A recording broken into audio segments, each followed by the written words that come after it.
If I were a Jedi, I would use Force Heal on the wounds Star Wars has inflicted upon itself. But I'm not.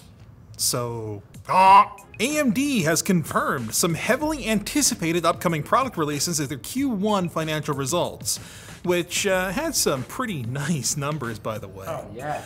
Those were some nice, good numbers. You should have seen these numbers. Oh, they're so good. But the highlight was AMD confirming recent rumors claiming that Team Red was prepping Zen 4-based Ryzen 7000 chips for desktops, codenamed Raphael, which will launch later this year, while next year we'll get APUs for thin and light notebooks codenamed Phoenix. And more powerful laptop chips codenamed Dragon Range. Whoa. Whew. Oh, that sounds spicy. Leaks so far have made Phoenix look like a powerhouse, but AMD's roadmap lists those with a TDP of around only 35 watts, while Dragon Range is rated at 55 watts, so Team Red's chips will still spread their powerful wings. But they might be a little more leathery than we thought. You ever felt dragon wing? I've never felt a dragon wing. Very interesting texture. The NFT faithful love to say that you want to get in now and watch the value of your cartoon animal picture grow to the moon. But a report from the Wall Street Journal claims that the NFT market may be collapsing, as daily average sales of NFTs have dropped 92% from their peak in September 2021. However, the report is based on data from market analysis platform Non-Fungible, and has been criticized by other elements of the crypto community, which frankly no one saw coming, right? Why? Like, weird. Cointelegraph argues that Non-Fungible's analysis includes data from the NFT game Axie Infinity, which is in a bit of a crisis right now. But the rest of the NFT market is simply seeing its value consolidate into the top 5 or 6 collections like Bored Apes, Azuki, Clonex, and the other pictures of cartoons. So while it's all the other cartoons, you know, the ones that don't look like anything. So while it's still absolutely dumb that Starbucks is trying to sell you NFTs with your Frappuccino, NFTs may linger for a little while longer, like a societal drug resistance tumor. I'd like to get a Grande No Whip extra NFT pump. I should have said societal drug resistant tumor, but I said resistance tumor. So it's a tumor that fights the power Of the First Order. Yes.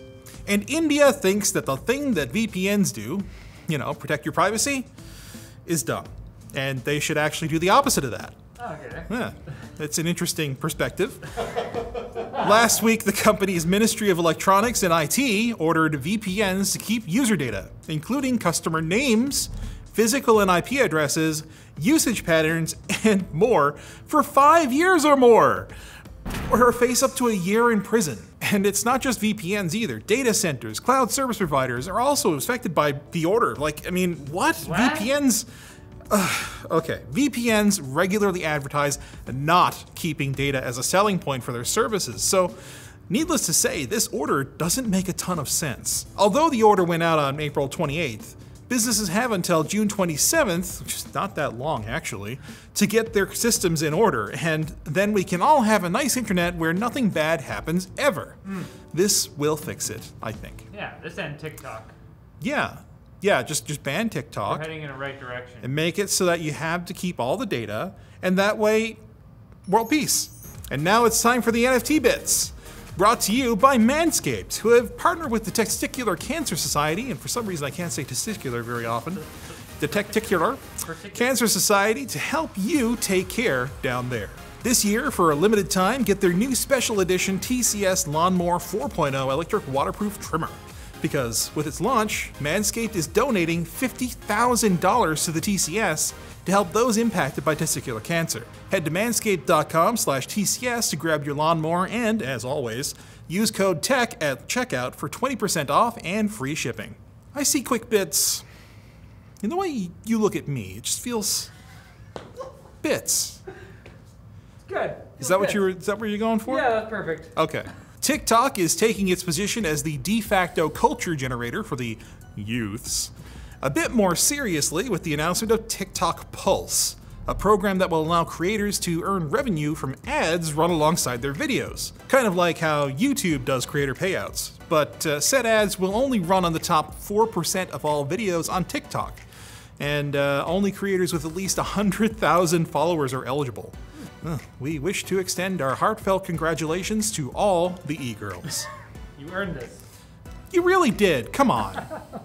Samsung Liquid and Tanzanite Silicon have demoed something called Composable Memory at the Dell Technologies World Conference. And it sounds kind of boring, but it's actually a big deal because it could allow servers to create virtual systems on demand, using separate banks of memory, CPUs, storage, and more that could then be paired together as needed. Why do you look bored? Come on, it could be great for machine learning. Fine, we'll do the next story. Who cares? Razer just announced that the company's newest Blade 15 will be the world's first laptop with a 240Hz OLED display. Wow, that's actually kind of interesting. We've had laptops with 300Hz displays before, and OLED laptops, but never both OLED and like 240Hz in the same laptop. So this is really cool, right? Yeah, not like that last topic. Does this make you happy, you primitive simpleton? Whoa. Come on. Last year, the USB Implementers Forum released the specification for Type-C cables that could carry 240 watts of power. And now they're showing up in the real world. Club 3D announced 3 240-watt rated cables, which could conceivably provide enough juice to power an RTX 3080 Ti equipped gaming laptop on their own. Woo. They will not, however, provide your body with enough juice to power through an all-nighter.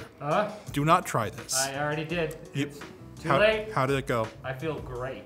Ooh, you should probably get that checked. Nope. Amazing. I feel so good.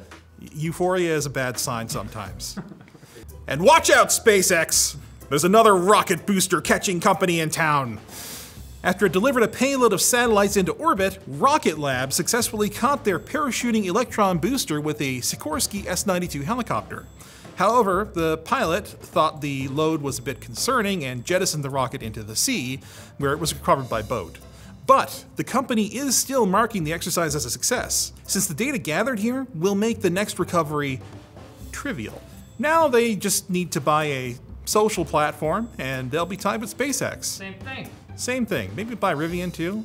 Well, that's all the GOT news that we have for today, so come back on Friday for more. Frankly, I think it should happen more regularly, but it's all about the Astromex these days. Hype is super overblown. Hey, whoa. What about our 5Q1? Nah, just give me,